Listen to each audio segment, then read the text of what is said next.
The world is changing at lightning speed. It's going to be more important than ever that kids have very strong science education in middle school all the way through high school and college. This should be something that we're breathing life into our schools and making education very hands-on, very real world, and letting kids solve problems. It's really fun. Just get in there, get your hands dirty. Discovery Education and 3M both recognize that the middle school years are crucial to keep students in science. 3M is a great partner because they believe passionately in the importance of empowering kids with the tools they need to bring their ideas to life. The Young Scientist Challenge is a way for students from various backgrounds to become connected with real-world scientists and engineers and to understand what it really means to work on science and engineering as a profession. It's the premier middle school science competition in the country. But it really is a challenge about these important C's that we see in the 21st century of collaboration and communication and creativity and critical thinking. The 10 finalists come to the 3M Innovation Center and they are immersed into 3M science. So they really know now, as 12 and 13-year-olds, the kind of skills that it takes and what you get to do that's so much fun in the STEM field. This is something that I've really enjoyed this whole time, being able to come here, meet these other contestants, see the Innovation Center. It's something that is great for any person to experience. It's very rewarding to see other people succeed and see a light bulb go off in somebody's head and to help somebody else learn. And just to be there to try and encourage them and share some personal experiences, it's really a joy. The relationship with the mentor has actually been a life-changing experience for Jay. It's just been such a confidence booster for him. I'm hoping that all of the kids that participated in this Young Scientist Challenge pay it forward and become mentors for the next generation. This is just flat out inspirational for 4th or 5th graders who are coming up and saying, could I even do this? To see 10 kids who look and sound like them, it's like I can do that. I can see myself there. The best part of this challenge has probably been working with the 3M scientist mentor. He's made me look at my project in ways I would have never seen before.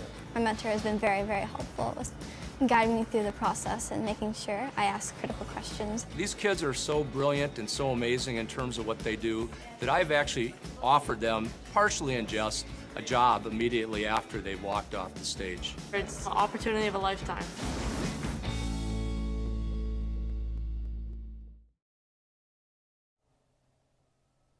Hi everyone and welcome. My name is Lance Ruggi with Discovery Education. I am joined today for a conversation with America's top young scientist, Sahil Doshi. Sahil, why don't you tell them where we're at today? Well, we are at my middle school, Fort Couch Middle School in Pittsburgh, Pennsylvania. Pittsburgh, Pennsylvania. Go Steelers, right? Yeah, go Steelers. All right. So you are watching this online and you are excited to hear from Sahil and ask questions, and you have the ability to do so. So right above where you're watching this, there's a link. We would love for you to submit questions as we go through. I will be monitoring them here. We'll ask as many as we possibly can. We got a bunch of great questions already. But this is really for you to hear from Sahil about his experience with the Discovery Education 3M Young Scientist Challenge, to get excited about submitting your own projects, and really to pick his brain, because he is our top young scientist for this year. So why don't we dive right in? Where did you find out about the Discovery Education 3M Young Scientist Challenge? I found out about the contest from my sister, who found out about it from a high school teacher. And when my sister told me about it, it was kind of interesting because I had an idea that I was interested in pursuing, but the competition was like the perfect intersection for where I could actually submit my idea. So I began working on the idea, and eventually I submitted the 1 to 2 minute video that's required for the contest. So what is the challenge itself? Can you just give a little bit of an explanation? The Discovery Education 3M Young Scientist Challenge is a national science competition where students who are interested in science and innovation can submit like a 1 to 2 minute video about their innovation to judges. And if they're selected as one of the top 10 finalists, they have a 3M mentorship with the 3M scientists, and they get to participate in the final event at the 3M World Headquarters. And I know why that's why many of you joined today. So why don't we, before we jump into a bunch of questions, Kyle, if you could roll the tape. We're going to take a quick look just at a piece of your entry video from last year. Enjoy.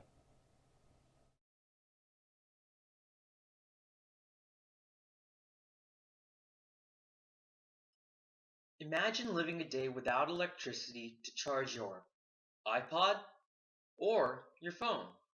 Unfortunately, millions of people across the world are lacking electricity, and building electrical systems is very expensive. However, what if we could use carbon dioxide emissions in the atmosphere to generate electricity and transport this energy to places lacking electricity? Or we decided to attack this problem by creating a long-lasting and efficient battery cell. Batteries are made of multiple electrochemical cells called voltaic cells. A voltaic cell uses spontaneous chemical reactions. All right, so you saw a little bit, maybe 40 seconds of your entry video from last year. If you want to see the whole thing, you can see Sahil's and the other 9 finalists from last year. Their entry videos are on the YoungScientistChallenge.com website. Great for inspiration to get an idea of what you have to do, and you have until April 21st for this year to submit. So let's dive into some questions, and again, submit your questions. We'll get as many as we can. And for every question that I do ask, and Sahil is a really humble, just nice guy, but I begged him to do this. We're going to send the classes that we ask questions, we're going to send you an autograph card from Sahil himself. So there's some more incentive. First question, how did you get your project idea? Well, it's kind of funny because I got my idea literally by searching on the internet the most common global problems in the world. And the 2 biggest problems that I saw were global lack of electricity and global warming due to carbon dioxide pollution. So my first intuitive thought was to combine these 2 thoughts into one product, because if I could do that, I would be addressing 2 of the world's biggest problems in just one innovation. And so that was really the source of my innovation for this competition. So can you just give a little, they saw in the kind of the entry, a little bit of detail, what exactly is your project specifically? So my project ended up being a battery that uses carbon dioxide to generate electricity, but it also uses recycled metals like aluminum and silver to generate electricity. So it's kind of a cost-effective and efficient solution to global problems. Excellent. This question, we're going to jump out and take a question from Brooke Crestwood Middle School, Mountaintop, Pennsylvania. Who did you talk with for research used in your entry video? Well, when I was thinking about problems for the competition, I first discussed problems with my parents, especially with my dad, who was really helpful in guiding me on the right path of what problems to select and which ones to leave out. And once I got the problem in head, when I started to brainstorm the solution, I actually contacted a professor at the University of Pittsburgh to help me, guide me in the right direction and give me the spark that I would need to continue working on my innovation. Excellent.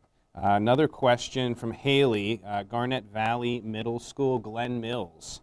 I don't know where to start with my invention, so where should I start? I would probably say the most important thing for developing your innovation is to set your target audience, because if you don't know what your innovation is tailored, or what audience your innovation is tailored for, you're kind of like shooting in the dark right now. So you have to make sure you know who your audience is, who you intend for the product to be used, and once you have that in mind, you kind of narrow down the scope until you finally have the audience you want to attack, and then you come up with a problem and a solution that attacks that audience. Okay. This one's from Valerie, Walnut Park Middle School, Walnut Park, California.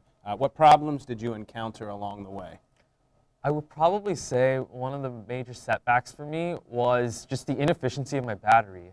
There were multiple occasions where my battery was not performing to the potential that I wanted it to, and it was really frustrating. But at the end of the day, I had to keep trying and persisting, because if I wanted to do well in the competition, I would have to have a functional prototype. And so just that motivation really helped me overcome those setbacks. Okay. Miss Rabaski's class, Wilkes-Barre Academy, asked, have you had any adult mentors help you along the way, beyond the initial idea? You talked about that, but what about mentors along the way?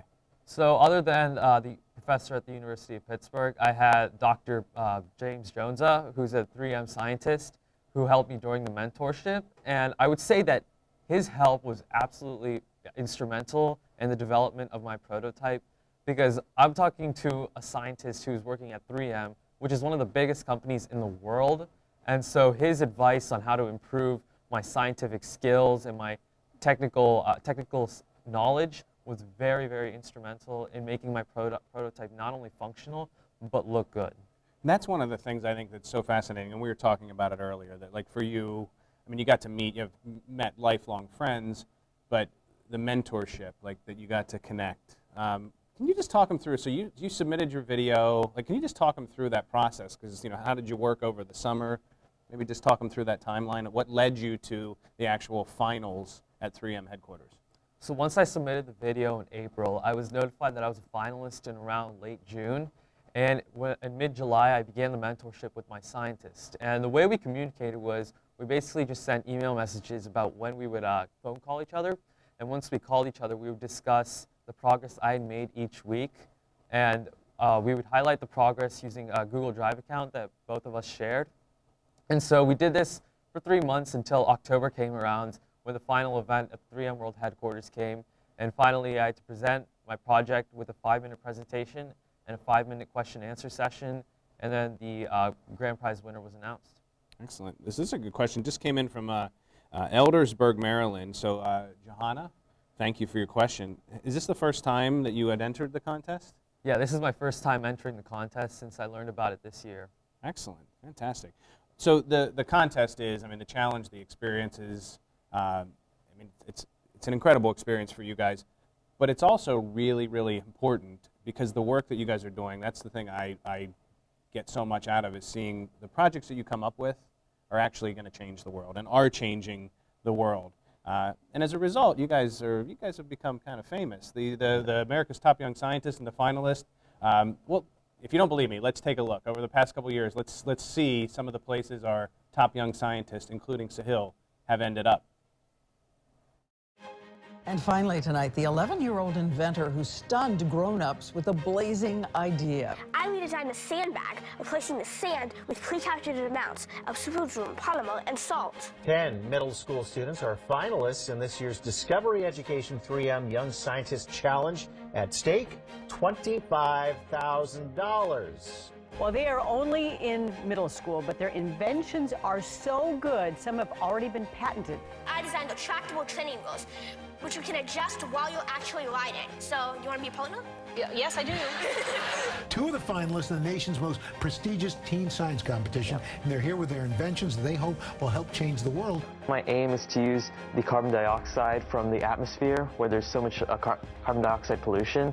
My plan is to use carbon dioxide in my battery from the atmosphere. My project was reducing the amount of energy used by computers by creating a new cooling system. What happens is when sunlight strikes these beads, these high-energy particles are created, and those particles can interact with the DNA inside bacteria, and they can destroy organics, which will purify the water. If it detects a certain level of force, so the capsule breaks and you see the red mark, and so that's a signal to coaches. The Young Scientist Challenge is about solving a real-world problem, and I thought this would be a great thing to try to do. I'm so excited that Discovery Education and 3M have given middle schoolers across the country opportunities like these. Engineers say Peyton's invention is the real deal. He would be a fantastic student here at UM. I can't do this because I've got a conflict of interest. If you can buy stock in Peyton, you should do so now. You are our best hope for the future, so we really appreciate that. You are doing important things, and we're all going to benefit from you. Thank you so much. You guys are fantastic, and this is what America's all about. Thanks, guys.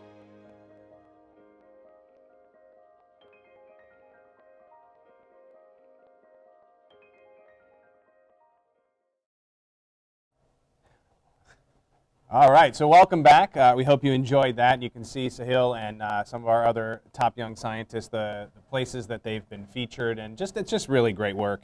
So before we dive into the next question, I do want to remind everybody, submit your questions in. We're refreshing, and we'll try and take as many as we can. The questions that are coming in are great. So right above the player where you're watching right now, you'll see a link to submit questions. And one that we just got during the video break there is from Emma at Day Spring Christian Academy. What tips do you have for making your video to catch the judge's attention? So for the entry video, what I would recommend is to make sure you balance the content with the video's entertainability, because you don't want to bore the judges with just scientific facts and facts about your innovation. You want to somehow relate your innovation to the real world in an entertaining manner. So I think that's really important to having a really good video that catches the judge's attention. Excellent. Let's see. Sandy from Walden Lake Elementary. Thank you, Sandy, for your question. Plant City, Florida. So probably a little bit warmer in Florida than we're we are in Pittsburgh today. It's okay. What was your favorite part of the competition? My favorite part of the competition, other than the mentorship, would probably be the final event, because I finally got to meet the other 9 finalists. And meeting the other 9 finalists was actually a very unique experience, because all I had learned about them was through their online blogs and the online biographies they had posted. So actually meeting their personalities. I mean, these are kids who have normal hobbies, kind of just like playing video games, playing sports, very normal hobbies, things that we wouldn't expect. So meeting these kids was very important and just very unique experience for me. Well, so speaking of that, you know, because you're a nice, just a nice gentleman, really smart, obviously, but you do have normal hobbies. So what are some of the things you like to do outside of school? Outside of school, I like to play tennis. I'm a part of the Future Business Leaders of America Club, and I like to do things that a normal teenager do. I like to play video games. I like to play in my backyard. I like to relax and kind of stay away from the stresses of schoolwork and science innovating. I learned something today too, because you know we met during the finals, but it was nice to reconnect with you today, and we were chatting. We share the same favorite video game, which is Madden 15. There you go. There you go. And we both play with the Steelers, so there's a second Steelers plug. The other thing is I learned about you, you're a pretty good table tennis player. Yeah. As your teachers here told me. I'm a legend in this school. You're a legend in this school. Yeah. Very nice. America's top young scientist and a legendary table tennis player. All right, let's take another question. This is from Noah, Walker Creek School in North Richland Hills, Texas. When you were a second grader like me, second graders on, what kinds of science experiments were you doing? That's a good question. So when I was a second grader, I actually tried to make my own X-ray machine, and it's kind of funny because I really didn't understand how an X-ray worked. I just knew that it could see things inside your body. So I tried developing it using like magnifying glasses. I was like, hey, maybe if I got enough magnifying glasses, I could see into my body. But that really didn't work out. But just the mysteriousness and kind of like the unexpectedness of science and the innovation was probably what led me to pursue an interest in science and innovation. So that second grade experiment, just mess around with anything you want, because really the sky's the limit when it comes to innovating in science experiments. Excellent, excellent. Sarah, Taylor Creek Elementary in Texas. Who inspired or who inspires you? I would probably say my 2 biggest inspirations are Steve Jobs and Elon Musk, because they're both really smart individuals, but they applied their smartness in a unique way. I mean, Steve Jobs combined design and science, which really no one had ever done, into just this beautiful product that we now know as the iPad and the iPhone, and a great company called Apple. And Elon Musk, who's known for just pursuing absolutely outlandish things like trying to get people to Mars or trying to get electric cars on the road. Those are big dreams, but he's doing very well in pursuing those. Excellent. What made you really start loving science? And this is from Miss Neal's class in Temple Terrace, Florida. Probably back to the second grade experience and those same kind of experiences, just the unexpectedness and the cool things that can arise from science were probably the biggest factors that led me to like science as one of my favorite subjects. I mean, experiments that I conduct even now intrigue me and continue to intrigue me, and I hope that my interest in science will take me somewhere 20 years down the road. Okay, well, speaking of which, Karen in Montoursville, Pennsylvania, asked, where do you see yourself in 20 years? In 20 years, where do I see myself? I see myself hopefully leading or working for a company that develops life-changing products and affects millions of people across the globe. Because I think it's important to create products not only to enhance our lives, but to also change our lives, 50, 100 years down the road. I hope to create those products that last that amount of time. Excellent. We have time for some more questions here, so if you're watching and you have a question, get it in right now. We're going to try and take a whole flurry of them here. Zaria in East Point, Georgia. Did you fail when you first started your project? Oh yeah, I failed a lot. I failed a lot because I really didn't understand what I was doing at first. I was kind of just throwing a bunch of things together, hoping that I would miraculously get the correct combination for the right battery. But as I went along, I started to think about the value of the scientific principles behind what I was doing, and I started to make more calculated moves and making better choices with my scientific experimentation methods. So at first it was definitely a lot of failures just because I had a lack of scientific knowledge of what I was doing. Okay, great. Another question from Georgia, Roswell, Georgia, and this is from Sandra. So Sandra, thank you for your question. What's your favorite school subject? Favorite school subject? It kind of comes down to science and math, but I feel like they're intertwined together because you kind of need math to do science, but not so much science to do math, but still they're intertwined together. So I'd probably say science and math kind of on the same plane. What are your what's your course, your class schedule look like today if you were in class and not here with us? And you're welcome, by the way. Yeah. We got you out of class for the day. What's your roster look like? So on a typical school day, I'm in biology, I'm in pre-calculus, I'm in geography, and I'm in English and Spanish. So those are my 5 core classes that I'm in on a typical school day. Excellent. Great question. Can take a few more? Yep. All right. Here we go. Drew from Ewing, Missouri. What is the best part about winning the Discovery Education 3M Young Scientist Challenge? I would probably say the best part is getting the outreach, the media outreach that you get from your project.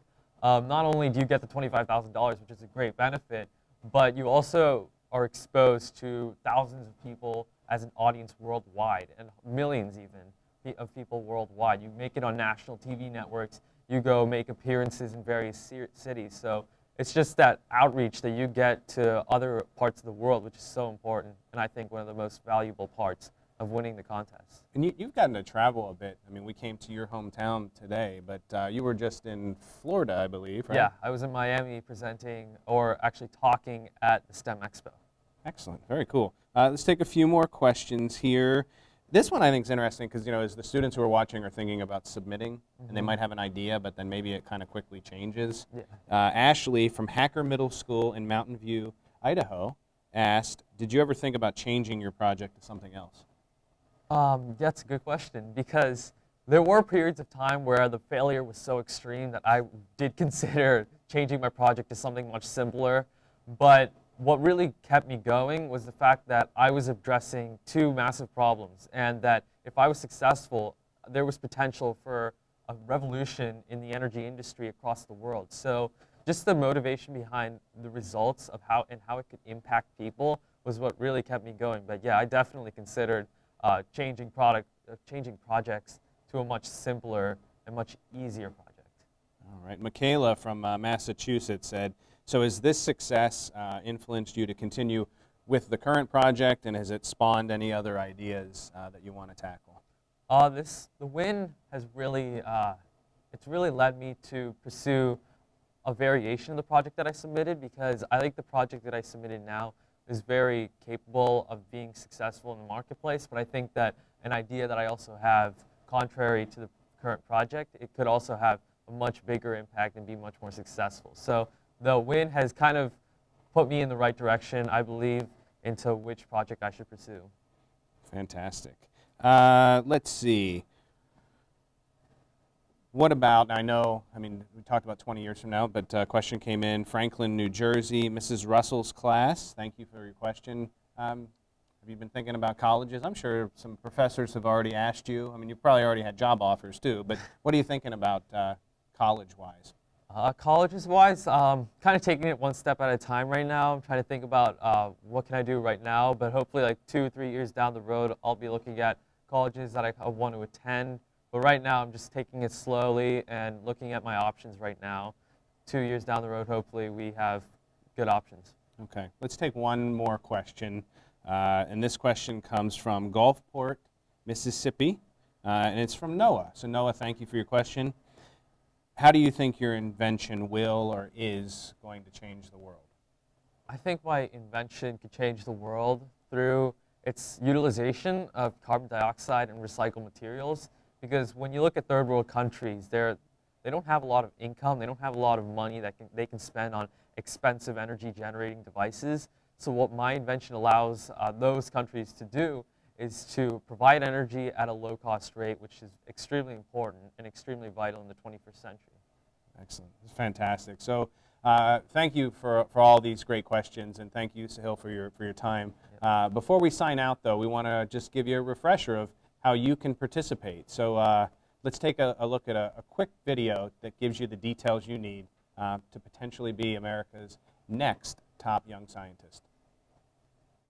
Okay, science is all around us. It's in our jackets, the roads we drive on, even here.